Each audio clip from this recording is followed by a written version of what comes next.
Jadi tentang McAllister pula. McAllister pada first half 13 sentuhan saja pada first half.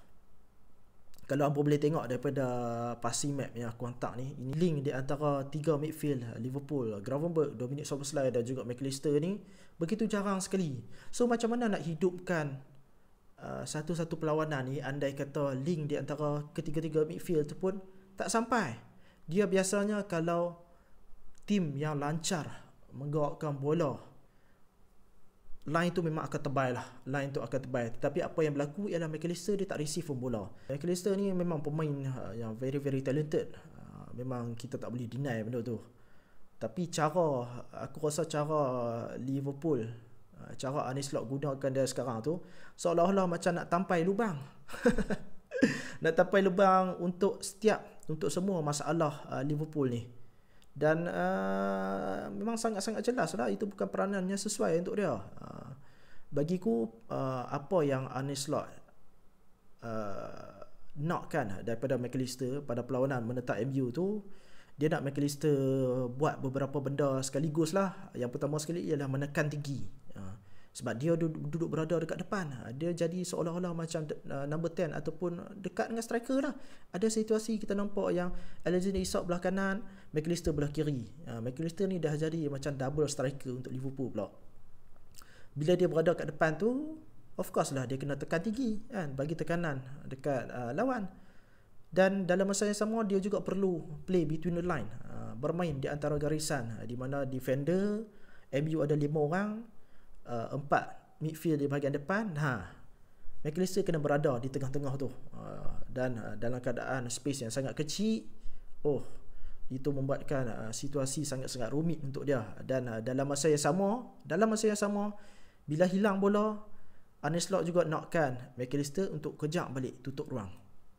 Ini memang bukti yang sangat jelas daripada peluang Bruno Fernandes yang dia kena setiang dekat tepi tu yang sepatutnya gol tu tetapi tak gol. Kita boleh nampak yang Gravenberch dan juga McAllister lari ke belakang, masuk ke dalam kotak Liverpool untuk pertahankan bola daripada MU. Sedangkan McAllister beberapa saat sebelum tu duduk dekat bahagian depan tu. Jadi dia kena berlari ke belakang, mempertahankan space dia tu seolah-olah masih lagi bermain deepest pivot bersama dengan Gravenberch. Sedangkan game dia ialah number 10 lah dalam perlawanan tu.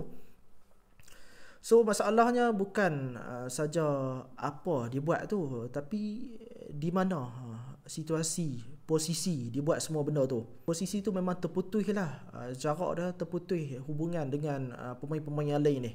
Dan bila dia dapat bola pun ruang yang kecil, masa yang sikit, dia terima bola dalam tekanan. Kemudiannya bila hadap pintu gol sendiri, tak ada banyak pilihan yang dia buat, melainkan pilihannya adalah bola tu hilang dan dapat dekat opponent, dan kita punya attack tak boleh sustain. That's the gist of our problem pada malam tu. Buatkan kita tak boleh gerakkan bola dia dekat bahagian tengah, dan kita terpaksa main tepi lah. Main tepi, passing kat Cody Gakpo, passing kat Mohamed Salah apa semua. Dan kalau berlaku situasi macam tu, itu membuatkan masa kita tu akan menjadi suntuk lah. Sebabnya kita kena play around instead of play through United. So tentang McAllister ni, apa solution dia? Solution dia aku dah cakap lah dalam video sebelum ni. Aku rasa solutionnya ialah rehatkan dia lah. Boleh lah guna ayat rehat tactical.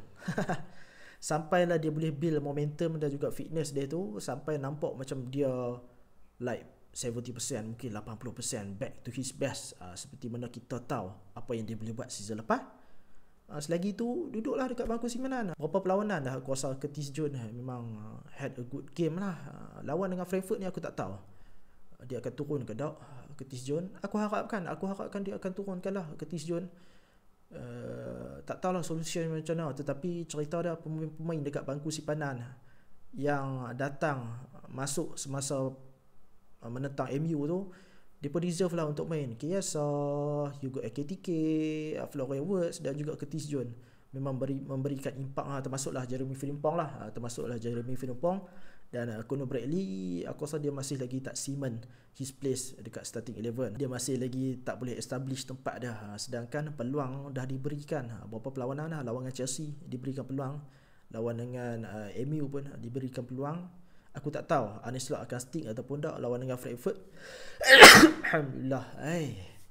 Gatai hidung siapa yang nak mengumpat ni. So itu sedikit sebanyak cubaan untuk memecahkan low block ataupun mid block MU pada perlawanan malam tu.